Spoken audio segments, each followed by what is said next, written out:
we need to talk about the CDM situation at Chelsea. Now, as we all know, Declan Rice is the number one man target for Chelsea, but not just for Chelsea. Manchester City, Arsenal, and there's probably other clubs are really looking at this player because he's done quite well at West Ham. Now, for some reason, West Ham are thinking that he's worth 120 million, which again is just way too much for a player, especially as a CDM.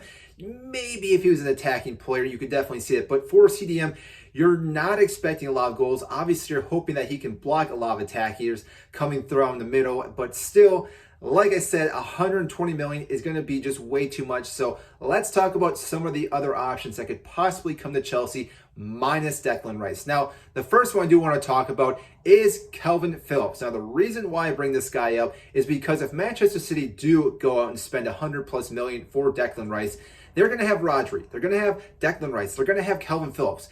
Calvin Phillips is not going to see the pitch at all. So again, this is a player that could be possibly a fairly cheap player during the transfer window. Now again, I'm not going to say he's going to be the rock star that we're looking for like a Declan Rice, but still, with his price tag being a lot lower, this could still be a good fit for Chelsea. And as we know, prior to him going to Manchester City, he did quite well at Leeds. He did really well that he even saw himself make the England squad. He even was at the last World Cup for England. Now, I know he didn't play as much because of Declan Rice, but still, this guy has the capabilities. Now, the one flaw with him is that he does have a little bit of a history of injuries, which we've seen before at Chelsea when we have players that keep dealing with injuries. They're in for a couple weeks, they're out for a couple weeks, missing a month, along those lines, and that could be an issue with Calvin Phillips. Now, the thing, though, with him, though, is that if we bring him in, him and Conte could actually rotate alongside Enzo Fernandez, which, again, if both these players have limited time each and every week, that could make a huge difference for them not picking up any injuries. Now, again, that would cause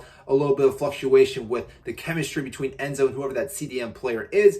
But like I said, if we're able to kind of keep rotating some of these players to avoid injuries and for the price tag, he could be a good fit at Chelsea. Now, I'm not going to say he's going to be my number one pick because, again, I don't think he is, but wanted to say that if Declan Rice goes to Manchester City, this guy would be available and Chelsea could look at bringing him. Now, there's two other players that I think that are in the Premier League that Chelsea really will look at, maybe three. And the first one is going to be Lavia from Southampton. Now, we all know Southampton is going down this season. There's nothing about it, which, again, they've been up for quite some time. So because they're going down, they're most likely going to be picked apart. And Lavia is going to be one of those players that most likely will be transferred this summer. Now, he's only 19 years old. So again, fairly young to be considered a top CDM player, but really, he has the capabilities of doing it.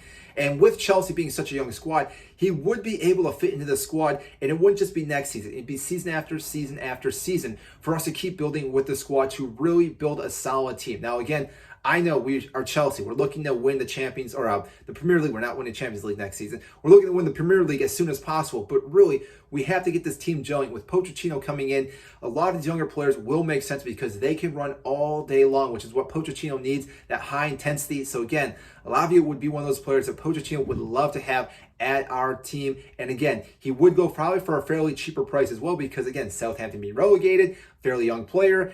So again, this could be a possibility, not the price for Declan Rice. Now, the second player is Moise Caicedo, which from Brighton, we've been linked to this guy before. Now, obviously, it made sense before because we had Graham Potter as our manager. Now that Graham Potter is gone, maybe that has fizzled out a little bit, but still, we know how well this guy is as a CDM. We've seen how well Brighton have done this season.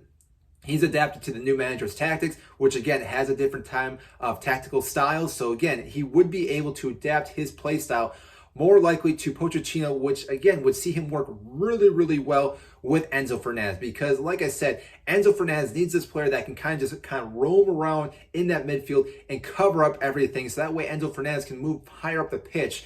And again, play a lot of lovely balls into our attacking third. And hopefully we can score goals. And Caicedo can be another one of those players. Also fairly young. I believe he's 21 years old. So again, a fairly young age player, but does have high expectations at Brighton, or again, if he goes to any other club. So again, at Chelsea would be a solid fit for him. Now, the last one I do want to talk about, which again, this one's kind of up in the air because West Ham, I believe, are staying up. And again, Declan Rice makes sense, but Thomas Souček is also another player that could possibly fit this role because with those two players, they've also both have been CDMs at times, but also attacking midfielders. And I think that Thomas Souček could actually fit this role as well. Now, again, Not saying he should be our top candidate, but like saying that, he could fit this role again, and we've seen him do quite well. He's a bigger player, so again, he has that presence in the midfield and also in our box to be defensive leads for clearing balls out. So again, he would be a player that would make sense. Fairly okay with, again, his feet. I wouldn't say he's the best, but passing-wise, he's fairly decent as well. And I don't think a lot of people are thinking about Thomas Souček, because when they're thinking West Ham, they're thinking Declan Rice. But again, both these players are pretty good defensively, and so if West Ham lose Declan Rice, there's a possibility that Thomas Souček may want to leave as well, because with a partner leaving, he may look a lot worse, and therefore, again, his value may go down. But again, if he goes to another club that's moving up the table, because West Ham have been sliding down this entire season, they will stay up this season. But really, if he moves to Chelsea, this would be a step up for him. And again, Chelsea could definitely utilize this player. So those are the players that I think that Chelsea should look for this summer in the transfer window. Now, obviously, like I said, Declan Rice is going to be our main target. If we can bring the price down to, say, 80 million, we will go for that player. But if West Ham are firm at 120 or 100 plus, it does not make sense for us to spend that much money, because how much we spent this last season and how things have not worked out that well. Again, Declan Rice is the best of all these players, but still, these other players have the capability of being really good players as well. You just need the right manager, and I think Pochettino could be that manager to help unlock these guys be even better. So I want to know what you guys think. Which one do you think would be the best pairing for Enzo Fernandez? Comment down below, and I'll get to those comments as soon as I possibly can. So that is it, and I will see you in our next video.